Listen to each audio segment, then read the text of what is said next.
নমস্কাৰ বন্ধুসকল, মই উৎপল আৰু আপোনালোকে চাই আছে মোৰ ইউটিউব চেনেল। এটা নতুন ভিডিঅ'লৈ আপোনালোকক পুনৰবাৰ স্বাগতম জনাইছোঁ মোৰ চেনেললৈ। আৰু আশা কৰিছোঁ আজিৰ ভিডিঅ'টো আপোনালোকে নিশ্চয় সম্পূৰ্ণকৈ চাব, কিয়নো আজিৰ ভিডিঅ'টো যথেষ্ট ইণ্টাৰেষ্টিং হ'ব। আৰু ইণ্টাৰেষ্টিং হোৱাৰ কাৰণটো হৈছে যে আজিৰ ভিডিঅ'ত আলোচনা কৰিবলৈ গৈ আছোঁ বিশ্ব ক্ৰিকেটৰ লগত জড়িত 6টাকৈ আচৰিত ঘটনাৰ কথা। আৰু আপোনালোকে যদি সেই 6টা আচৰিত ঘটনাৰ কথা জানিব বিচাৰিছে, প্ৰথমতে মোৰ চেনেলটো ছাবস্ক্ৰাইব কৰি লওক, লগতে থকা বেল আইকনটো প্ৰেছ কৰিব আৰু যদি ভিডিঅ'টো ভাল লাগে লাইক কৰিব। তেতিয়াহ'লে পলম নকৰি সেই 6টা আচৰিত ঘটনানো কি তেতিয়াহ'লে জানো আহক। বিশ্ব ক্ৰিকেটৰ যদি আটাইতকৈ শক্তিশালী দল এটাৰ নাম মনলৈ আহে, প্ৰথমতে অষ্ট্ৰেলিয়াৰ কথা ক'ব লাগিব। আৰু সেই অষ্ট্ৰেলিয়াই সেই শক্তিশালী হোৱাৰ কাৰণ আমাক দেখুৱাই আহিছে, তেওঁলোকে কেইবাবাৰো বিশ্বকাপৰ খিতাপ জয় কৰিবলৈ সক্ষম হৈছিল।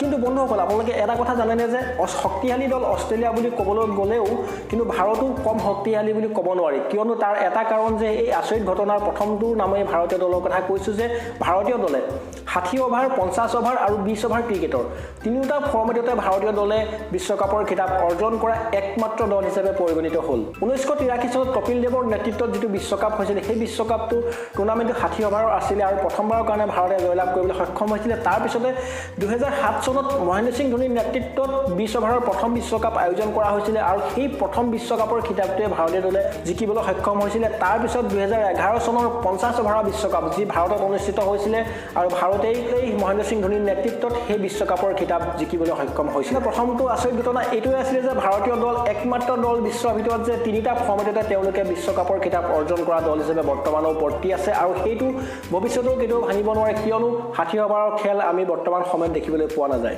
ইয়াৰ পিছতে যদি দ্বিতীয়টো আচৰিত ঘটনাৰ কথা ক'বলৈ যাওঁ, শ্ৰীলংকাৰ মহিলা জয়বৰ্ধনৰ কথা।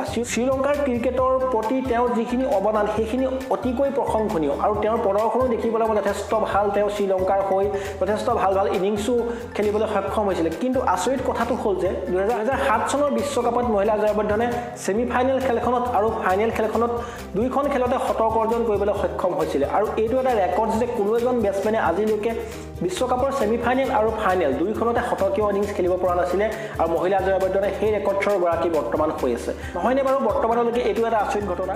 এতিয়া আহোঁ 3 নম্বৰটো আচৰিত ঘটনাৰ ওচৰলৈ। তেতিয়াহ'লে কথা হ'ল শচীন তেণ্ডুলকাৰ বিশ্ব ক্ৰিকেটত আৰু বা বিশ্বতে সমগ্ৰ বিশ্বতে চিনি পায় আৰু তেওঁক ক্ৰিকেটৰ ভগৱান বুলি কিয় কোৱা হয় সেই বিষয়ে মই আজি আলোচনা নকৰোঁ। আজি আলোচনা কৰিবলৈ গৈ আছোঁ শচীন তেণ্ডুলকাৰৰ এটা শূন্যৰ কথা। হয়, শচীন তেণ্ডুলকাৰে ৰঞ্জী ট্ৰফি মেচত এবাৰেই শূন্যত আউট হৈছিলে। কেতিয়া আপোনালোকে জানেনে?